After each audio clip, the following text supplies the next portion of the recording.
Olá, pessoal. Iniciamos aqui a nossa segunda parte da aula do gerenciamento das comunicações em projetos, né? E nessa segunda parte abordaremos os canais de comunicação e os tipos de comunicação, né? Identificar, por exemplo, o melhor momento para utilizar cada canal de comunicação. Vamos entender também os tipos de comunicação e como se aplica cada tipo de comunicação, tá? Então, iniciando, falando sobre canais de comunicação, nós temos a comunicação oral, né? Que possibilita grande interação entre as partes, um feedback imediato, já que você tem a possibilidade de estar numa comunicação presencial para se comunicar de forma oral. Ótimas possibilidades de se expor, debater e conversar, e convencer, desculpa.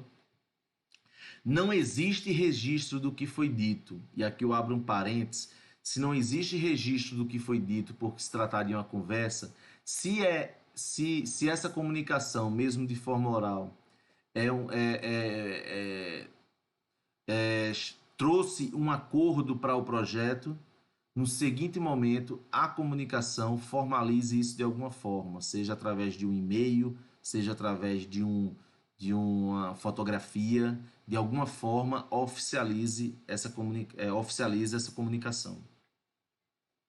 As emoções podem aflorar e frases podem ser ditas sem que haja reflexão e avaliação prévia das mesmas. Lembre-se, nada substitui um bom bate-papo, mesmo que este precise ser formalizado em seguida via e-mail. E por que eu digo isso? Porque a gente está muito preso hoje em dia a querer passar mensagens de texto via WhatsApp ou e-mails e às vezes evita comunicação presencial, uma comunicação oral. Então, nada vai substituir isso. Então, se possível, se você tem a possibilidade de manter uma comunicação oral com a pessoa a qual você precisa se comunicar, vá lá, converse e no momento seguinte você formaliza isso através de um e-mail, por exemplo. Comunicação escrita, revisada antes de ser publicada. Claro, você está escrevendo, você tem essa possibilidade de, antes de enviar, revisar tudo o que você está dizendo. Pode ser armazenado para consulta posterior em seu conteúdo e o seu conteúdo não varia, né? Diferente do que é dito via oral. Então, se você transmite uma mensagem para alguém de forma oral, essa pessoa precisar passar essa informação para uma outra, ela pode modificar o conteúdo da informação. O conteúdo é o mesmo para todos os receptores, mais uma vez, utilizando do mesmo exemplo que foi dito anteriormente. Não há controle total de quem a recebeu, como leu e interpretou. Não permite feedback imediato ou consulta em caso de dúvida de interpretação. Muito cuidado, escrita não transmite emoção, por causa disso alguns conflitos podem surgir dentro do projeto. Evite enviar recado ou tratar problemas via e-mail, tente resolver tudo pessoalmente. E aí fica uma dica, se precisar enviar um e-mail de cabeça quente, redija e deixe para enviar apenas no outro dia. Provavelmente o conteúdo do mesmo será completamente alterado. Comunicação por meios digitais. Permite a transmissão de um grande volume de informações de maneira veloz e precisa. Permite desde simples envio de uma mensagem de texto a transmissões de grandes arquivos ou dados ou videoconferências. Necessita da existência e correto funcionamento de uma infraestrutura tecnológica. Os meios digitais nos traz grandes possibilidades, né? Essa forma de comunicação ágil acaba trazendo a informalidade na forma de se comunicar. Isso requer muita atenção. Em muitos momentos, a formalidade será requerida.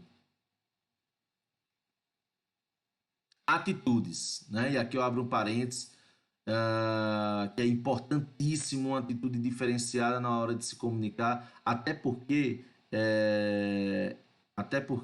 a gente se comunica de várias formas, não só falando, né? Então vamos lá. Veja o que eu coloquei aqui nesse slide. Quando o já velho Carl Sandburg adormeceu durante o ensaio da peça de um jovem autor, este ficou bravo. Como você pôde dormir quando sabia o quanto eu queria sua opinião? Meu jovem, respondeu Sandburg, dormir é uma opinião, né? Então veja, é importante entender que nos comunicamos de várias formas, como estava dizendo anteriormente. Seja a forma como você senta, e aqui estamos falando da postura, seja no tom que você coloca em sua voz, né? E aqui eu posso citar um exemplo de que há um tempo atrás eu participei da seleção de um candidato,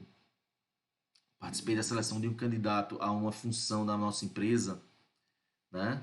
E um dos candidatos foi eliminado pela forma a qual sentou na cadeira, demonstrando desinteresse total, né? Aquela postura relaxada demais, aquela postura de ombros baixos, né?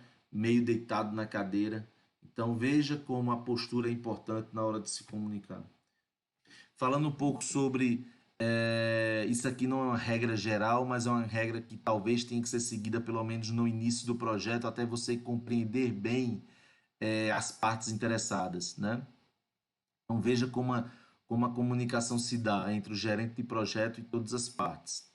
Então, geralmente, a comunicação entre o gerente de projetos com a autogerência, clientes, patrocinadores, gerentes funcionais, outros gerentes do projeto, com a equipe do projeto, com agências reguladoras, se dá de forma formal.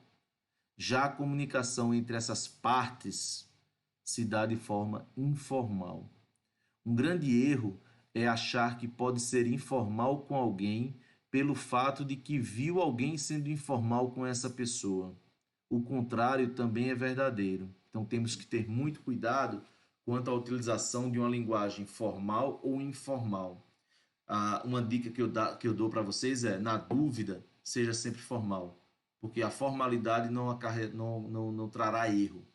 Já a informalidade em momento inadequado trará. Tá? Seja uma piada fora de hora, por exemplo. Tipo de comunicação. Tá? E o primeiro tipo de comunicação que eu trago aqui para vocês é a comunicação descendente, que é o processo de informações da cúpula diretiva da organização para os colaboradores em geral. Isto é, a comunicação de cima para baixo, por exemplo, planejamento estratégico, designações de funções, feedback sobre o desempenho, é aquela hora que o líder chama o liderado para passar informações de como está o seu desempenho, por exemplo, sobre o seu desempenho em alguma função, informações geral sobre a organização. Outro tipo de comunicação é a comunicação ascendente, ou seja, de baixo para cima, né? Ela flui dos subordinados, dos colaboradores, para os seus superiores, né? com o objetivo de fornecer informações aos níveis de topo. Né? Por exemplo, relatórios de desempenho, solicitação de recursos, queixas, ideias e sugestões de melhorias. Tá? Comunicação horizontal acontece entre os indivíduos que têm o mesmo nível de poder dentro da hierarquia do negócio. Comunicação entre colegas do mesmo grupo de trabalho, comunicação entre departamentos de mesmo nível, né? Procedimentos técnicos e específicos do projeto. Comunicação diagonal, né? Um fluxo de informação entre uma chefia funcional e elementos de outro grupo de trabalho quando ela exerce autoridade funcional. Visa o fluxo de informação entre especialistas de diferentes áreas funcionais e diferentes níveis de gestão. Né? Então, por exemplo, solicitação de recursos humanos e solicitações técnicas. Vou dar um exemplo aqui da comunicação diagonal. Né? O gerente de projetos necessitará informações sobre o produto dentro da engenharia de produto, informações sobre o processo dentro da engenharia de processo. Comunicação verbal pode ser oral, né, que é mais rápida, ou escrita, mais detalhada. E ainda é o tipo mais utilizado para transmitir informações e um dos mais eficazes. Manter comunicações orais e presenciais é extremamente importante para aumentar o espírito de equipe, né, engajamento, né, mecanismos de duas vias possibilitando a obtenção de feedback por parte do receptor durante a transmissão. Claro, se você transmite informação de forma verbal, seja oral ou seja escrita, você tem a possibilidade de receber um retorno dessa comunicação. Comunicação não verbal, também conhecida como linguagem corporal, é aquela que se dá sem o uso das palavras, né? São usadas para substituir, reforçar ou vez ou outra contradizer uma mensagem verbal, né? Lapso cinético é um sinal contraditório em que a comunicação verbal emite uma mensagem e a não verbal outra, né? Eu já usei esse exemplo, vou usar de novo. É você dizer sim balançando a cabeça, certo? Então você está demonstrando, você está falando uma coisa e demonstrando por sinais uma coisa contraditória. Comunicação paralinguística é aquela que utiliza sons ou qualidade de voz que acompanha a fala e revela a situação em que o falante se encontra. Aspectos como a velocidade, pausa e entonações são considerados paralinguísticos, né? Por exemplo, demonstrar raiva na fala, certo? Então, quando a gente tá com raiva, que a gente quer demonstrar raiva na fala, a gente acaba colocando o tom da fala numa situação diferenciada, mais agressiva, mais áspera, né? Tudo isso é exemplo da comunicação paralinguística. Universo da comunicação. A comunicação se inicia por você, mas é processada na mente de outra pessoa. Então entenda isso. Você inicia a comunicação, mas ela é processada na mente da pessoa. Então você precisa ter certeza que essa mensagem chegou de forma correta para essa pessoa. Defina o objetivo real da comunicação e não se engane quanto a ela, certo? Antes de se comunicar, esclareça para você mesmo as suas ideias, tá? Inclusive isso eu faço muito, né? Se eu quero me comunicar, ou eu quero falar para uma audiência maior, por exemplo, eu mentalizo o que eu quero dizer umas 2, 3 vezes antes de expressar de forma falada, né? Isso costuma me dar uma assertividade daquilo que eu pensei, daquilo que eu realmente disse, maior. Seja objetivo, claro, e conciso na sua comunicação. Respeite a outra pessoa. Não a interrompa, que é o erro mais comum, né? Você interromper quando outra pessoa está falando. Controle sua excitação e trabalhe sua tranquilidade, certo? Então vamos lá. Quando uma pessoa está se comunicando e você já tem a resposta para aquilo, você tende a interrompê-la para já dar a resposta, né? Isso demonstra um certo desrespeito com outra pessoa. Então você segura a onda, espera ela terminar de falar, daí você vai e dá a sua resposta. Mantenha contato visual, olho no olho, como eu falei anteriormente. Desvio de olhares durante a comunicação demonstra desinteresse por sua parte. Coloque-se no lugar da outra pessoa, pense e sinta como suas mensagens irão atingir o interlocutor. Pergunte se o que você acabou de dizer fez sentido. Pode estar claro para você, mas para outra pessoa talvez não, né? Então é sempre importante. Se você transmitir uma mensagem, tente pegar um feedback para saber se a pessoa realmente entendeu. Pergunte, esclareça os pontos obscuros, seja objetivo, auxilie a quebra da timidez. Vou dar um exemplo aqui para vocês. Esses dias eu estava fazendo uma seleção, foi essa semana, fazendo uma seleção para um candidato a uma vaga de gerente de projetos.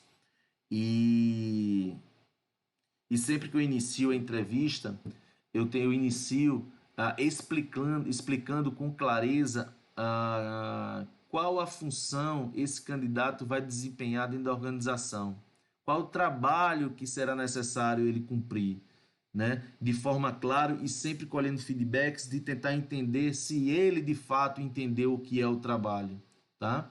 Por que isso? Primeiro porque você já tira um pouco da timidez do candidato. E por outro lado, ali você já pode ganhar algum tempo se o candidato ali conseguir interpretar e entender de que aquela vaga não é para ele. Não interrompa enquanto o outro estiver falando. Não interrompa enquanto o outro estiver falando. Não interrompa enquanto o outro estiver falando. 9C. Não interrompa enquanto o outro estiver falando. 9D. Repita comigo, de novo. Não interrompa enquanto os outros estiverem falando, tá? Então, fundamental isso aí, porque demonstra total desrespeito a quem está falando. Confirme o que foi entendido. Faça anotações, isso é importante. Lembra que eu falei que a mensagem falada, ela costuma se perder ao longo do tempo. Então, se você anota, você tende se você faz suas anotações, você tende a não perder essas informações. Preste atenção às mensagens não verbais, né? Então, por outro lado, você tem que se preocupar com a forma como você age durante a comunicação, você prestar atenção na forma a qual a outra pessoa está se comunicando com você para saber, inclusive, e tentar discernir alguma credibilidade naquilo, né? Se a pessoa está sendo honesta naquilo que está falando, por exemplo. Atenção às barreiras à comunicação, fundamental, né? A gente passou sobre todas as barreiras, tentar entender ali naquele momento quais as barreiras que podem atrapalhar nossa comunicação e tentar romper essas barreiras. E no final, faça sempre um resumo. Chegamos ao fim, pessoal, da nossa quarta aula, né? Na nossa quarta aula, a nossa primeira aula do gerenciamento da comunicação em projetos. E como conclusão dessa aula, nessa quarta parte da disciplina, podemos entender a importância da comunicação para se atingir os resultados esperados em projetos. Estudamos a definição de comunicação e sua evolução. Conhecemos o modelo básico de comunicação, entendemos as barreiras de comunicação e, principalmente, como superá-las. Estudamos os canais e tipos de comunicação e, finalmente, iniciamos o entendimento do universo da comunicação e um passo a passo para a facilitação do processo de comunicação. Na próxima aula, estaremos estudando os demais continuando estudando sobre técnicas de como se comunicar, como falar em público, né, as regras gerais para se falar em público, e entraremos nos processos de gerenciamento da comunicação segundo o PMBOK. Nos encontramos lá.